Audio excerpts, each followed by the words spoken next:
فلاك في الركن الأحمر والذي يمثل دولة ومملكة المغرب الشقيقة. نعم مشاهدينا الكرام، مواجهة صعبة. شوف التحركات، تيب ممتازة من اللاعب عزيز ويحاول يأمن فيها المسافات.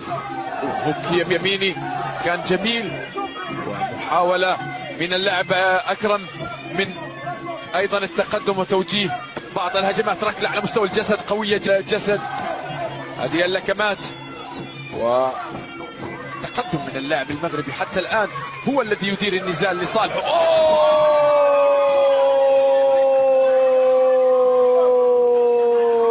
أوه يا الله،